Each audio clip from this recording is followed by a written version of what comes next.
Entonces esta típicamente es una integral triple, ya les había comentado por ahí. Nos sirve para calcular básicamente ese tipo de cantidades como carga almacenada en un cuerpo, peso.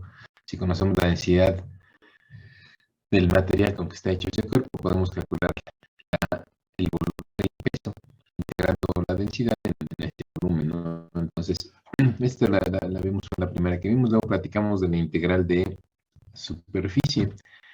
La integral de superficie define como la integral sobre una superficie de una función vectorial de producto con un diferencial de superficie.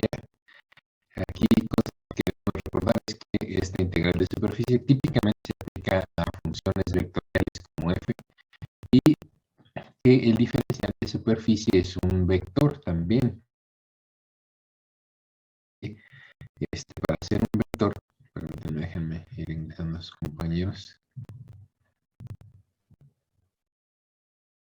Para ser un vector tiene que tener tanto magnitud como dirección. Entonces los diferenciales de superficie les comentaba que siempre van a ser pues pequeños diferenciales de pequeños dominios o pequeñas fracciones de superficie. Esta sería la superficie de A, un diferencial de superficie que tiende a ser pequeño, recuerden, muy pequeño, infinitesimalmente pequeño, y que su dirección, que también tiene que tener como parte de un vector que requerimos tener magnitud y dirección, la dirección siempre asociada a un diferencial de superficie es un vector normal en esta dirección, saliendo del plano que genera este diferencial de superficie.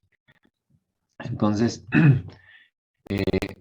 esto pues, ya nos permite hacer un producto punto entre dos vectores, ¿no? La función vectorial que estamos analizando, que les digo puede ser una cantidad física como flujo eléctrico, puede ser, por ejemplo, un flujo de agua, un flujo de aire.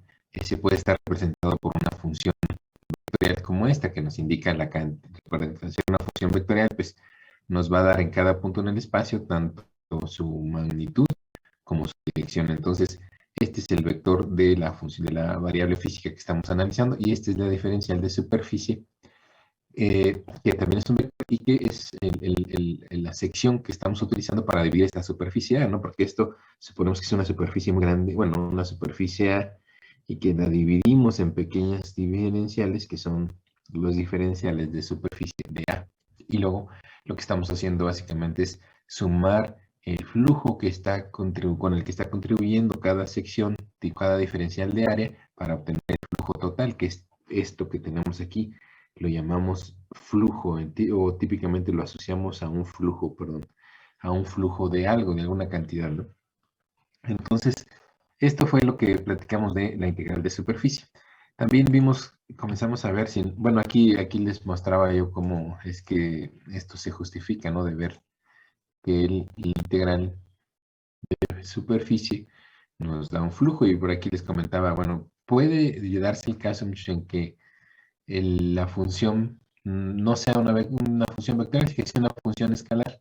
Pero entonces si es una función escalar, esto ya cambia, ¿no? Porque ya no es un producto punto, porque ya no hay dos, no vamos a tener dos vectores.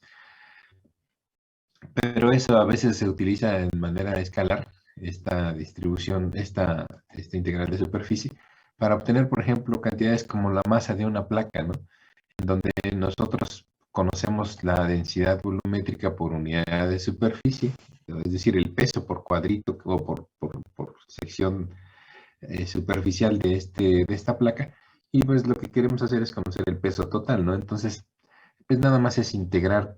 Recuerden que la integral es la suma básicamente de las contribuciones de cada uno de estas pequeñas divisiones al peso total, ¿no? Entonces, dividimos el cuerpo y luego vamos sumando, en la superficie, perdón, en este caso la superficie, y hacemos la sumatoria o hacemos la integral. Si nosotros conocemos la función con la que se distribuye la densidad superficial en esta placa, pues nada más hacemos la integral de esa función, ¿no?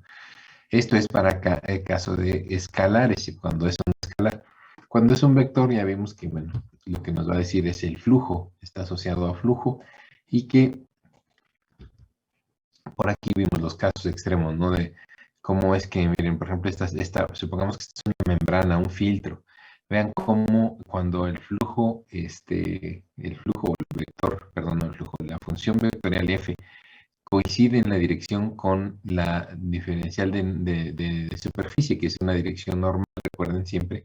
Vean cómo el flujo es máximo, ¿no? O sea, todo el flujo atraviesa esta superficie. Mientras que cuando hay una inclinación, aquí ya si ven, no tienen la misma dirección, el vector, la función vectorial y el diferencial de superficie no tienen la misma dirección. En este caso, entonces ya el flujo es menor. Entonces, esta integral básicamente lo que nos está diciendo es cuánto de este flujo, de esta función vectorial atraviesa una superficie. Porque hay veces que, aunque les comentaba, si supongamos que esta es la superficie, ¿no? Esta es la superficie. Si el vector está inclinado hacia lo que es el diferencial de superficie, ustedes verían que esta es la dirección normal del diferencial de superficie, que este vector f no todo atraviesa la superficie, hay una componente que se va tangencialmente y otra que sí lo atraviesa, que es la componente normal de este vector, ¿no? Entonces decíamos, pues no toda esta función vectorial, no toda esta cantidad va a atravesar la superficie. Entonces, ¿eso cómo lo podemos identificar? Con el producto punto. El producto punto nos permite tomar en cuenta únicamente las componentes de la función vectorial que están atravesando la superficie o el diferencial de superficie. De lo contrario, no las incluimos en la sumatoria o en la integral, ¿no? Entonces, esta condición esta integral de superficie, recuerden, la asociamos típicamente a flujo de algo, ¿no? Un flujo que tenemos aquí, que podemos hacer un flujo de agua, un flujo de campo eléctrico, un flujo magnético.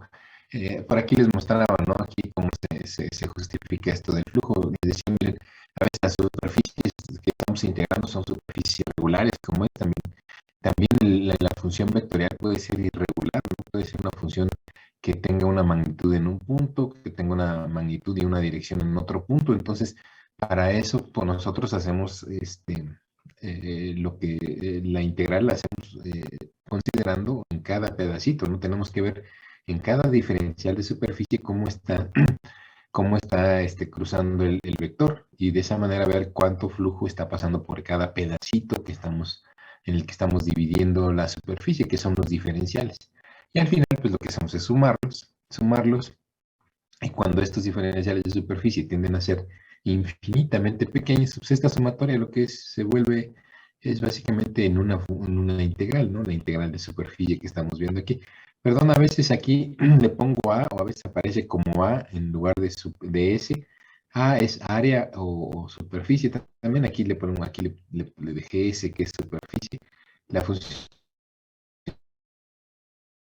vectorial aquí cambia, es F en lugar de F, la misma integral de superficie.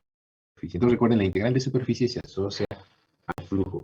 La integral de contorno, también, si no mal recuerdo aquí, que aquí pues le paramos, la integral de contorno también es una integral de un producto punto. En este caso, el producto punto es entre la función vectorial f, que es la cantidad física que recuerden nosotros estamos analizando, por ejemplo, el flujo de agua, flujo de campo eléctrico, flujo de campo magnético, en producto punto, pero ahora por un diferencial de longitud. Aquí hay que recordar algunas cosas. Esta integral de contorno, o de línea, también se le llama, se realiza sobre una trayectoria C.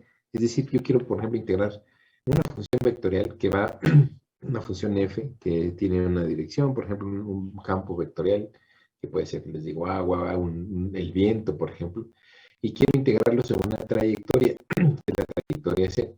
Vamos a integrar desde este punto hasta este otro punto, que está es el inicio hasta el final, es decir, el límite inferior y el límite superior de la integral. Entonces, vamos permítanme, dejé cambiar el puntero. Vamos a hacer esa integral sobre esta superficie. Noten que ahora el producto punto, pues ya no, como no hay superficies aquí, perdón, lo vamos a hacer sobre este contorno. Como ya no hay superficies, pues este diferencial no puede ser de superficie, es un diferencial de longitud, un pedacito de esta trayectoria, ¿no? Este sería el diferencial de longitud. Ese diferencial de longitud, les decía también, vean, es un vector también para poder estar en producto punto con la función vectorial, que es la cantidad de física que estamos analizando. Entonces, este vector tiene que tener magnitud y dirección, ¿están de acuerdo? ¿Cuál es su magnitud? Pues la longitud, ¿no? Del pedacito de línea que estamos utilizando, que tiene que ser infinitesimalmente pequeño siempre, ¿no? Para acercarnos más a poder obtener el valor real de la integral. Entonces, este pedacito es muy pequeñito, pero es la longitud de este pedazo. ¿Cuál es la dirección de un diferencial de longitud? Entonces, les comentaba siempre, como ya vimos para el caso de las superficies, el diferencial de superficie tiene una dirección normal. En el caso del diferencial de longitud, tiene una dirección tangencial al punto que estamos nosotros viendo aquí. En este caso, este punto, ¿no? Que es, como es un pedacito que tiende a ser cero, es decir, muy pequeño, si yo lo pongo por acá, lo dibujo acá, este pedacito de línea, aquí está el diferencial de longitud, y le dibujo su dirección, es un vector que tiene una dirección tangencial a este punto, muchachos, tangencial a este punto. Entonces, vean, ya le estamos dando magnitud, que sería la longitud del pedacito y la dirección tangencial. ¿Sí ven? La dirección es tangencial a este punto. Ya ustedes recuerdan que una tangente, pues como es una toca en un solo punto a esta línea, ¿no? A este tramito de línea. Entonces, aquí está definido básicamente lo que les acabo de decir, que un diferencial de longitud tiene una magnitud y una dirección que es tangencial. DL es la dirección del DL, perdón, la dirección de DL es tangencial a la curva. Por lo tanto, T, pues lo que estoy representando aquí con esta T es que es un vector unitario tangente a la curva, al punto donde estoy sacando el diferencial. Muy bien, entonces, perdón, está aquí desarrollado, por ejemplo, el producto punto de una función vectorial con respecto a un diferencial de longitud en 3 dimensiones, pues lo veríamos como está aquí, ¿no? Si ven, esta integral la usamos típicamente para obtener cantidades como trabajo o energía en un campo magnético, en un campo eléctrico. Cuando yo hago una integral de línea, típicamente lo que estoy obteniendo es trabajo, se asocia al trabajo que estamos desarrollando, de pasar de este punto a este otro punto de acá, en presencia de una función, de una cantidad o de una cantidad física, como puede ser, que les digo, puede ser, por ejemplo, el viento, ¿no? Si yo estoy, les decía, supongamos que estoy en la calle, ¿no? Quiero pasar de un punto a otro y tengo una trayectoria como esta, ¿no? Así esta es mi trayectoria que quiero seguir. Pero aquí hay viento, hay una función vectorial que es el viento que es un vector que tiene dirección y magnitud y que pues no me está dejando, avanzar fácilmente, ¿no? Y todo va a depender, bueno, el trabajo que yo desarrolle para pasar de este punto a este otro punto, va a depender de cómo yo enfrente el viento, porque si lo agarro de frente, así me paro de frente y quiero caminar en contra del viento, pues tengo que gastar más energía, ¿están de acuerdo? Producir, consumir más energía, generar un trabajo mayor o hacer un trabajo mayor. Pero en algunas partes, por ejemplo, aquí miren, en esta zona donde vean cómo la dirección en la que me estoy desplazando ya no es en contra del viento, sino estoy yendo en una dirección perpendicular al viento, pues me facilita más, ¿no? Porque el viento no me está deteniendo, básicamente, no está pegándome de frente. Eso, les digo, lo estoy analizando yo con el producto punto matemáticamente. Pero entonces vean cómo esa analogía que les estoy mostrando ahorita es algo de lo que podríamos nosotros asociar a una integral de contorno, que es el trabajo para poder llegar de un punto a otro en presencia de un campo, en este caso vectorial, que pues, les decía puede ser el aire, ¿no? Entonces, siempre asociemos las funciones, las integrales de contorno a una integral que nos va a dar trabajo o energía, que es lo que estamos viendo ahí. Les decía que también hay una cuestión interesante. Estas integrales las podemos tener cerradas, es decir, yo puedo partir de un punto y regresar al mismo punto, y esta integral entonces se hace cerrada, ¿están de acuerdo? Se puede enseñar, se conoce como integral cerrada. A esa integral cerrada, cuando es una integral cerrada, nosotros le llamamos circulación, porque estamos circulando en una trayectoria cerrada, ¿están de acuerdo? Entonces, recordemos por ahí, esta integral, si es cerrada, la llamamos circulación del campo vectorial, así se le llama, ¿no? Ahora, también hay otra condición importante en una integral de contorno, que es, vamos a suponer que quiero pasar del punto A al punto B, a través de esta trayectoria C, que es la trayectoria sobre la que voy a desarrollar la integral. Si ven aquí, permítanme, déjenme quitar los títulos, dice aquí. Vamos a suponer que quiero hacer esta integral desde el punto A hasta B sobre el contorno C de la función vectorial f en producto punto DL. Hay dos posibilidades. Miren, si yo agarro y comienzo a hago la integral sobre el contorno, vamos a llamarle C,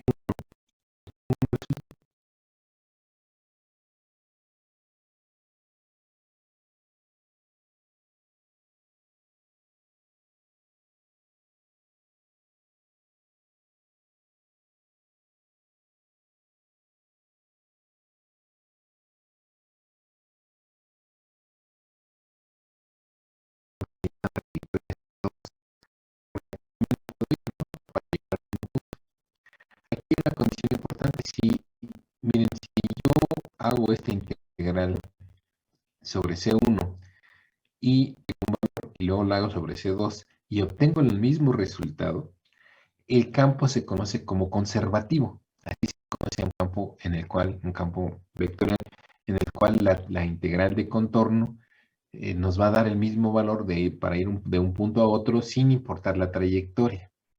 Entonces, ese tipo de campos se conocen como conservativos.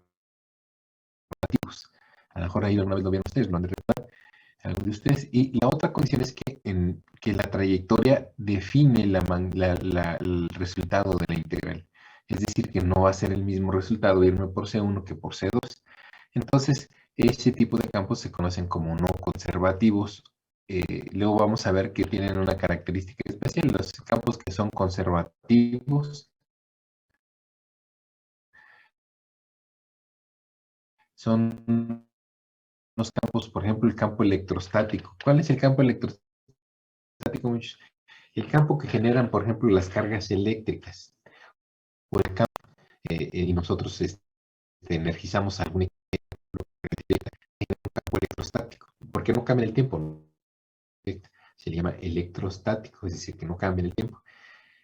Ese tipo de campos son campos conservativos. Y luego lo vamos a ver, ¿no? Entonces, ese tipo de campos son, son, son conservativos. Aquí incluso les manejo otras características de un campo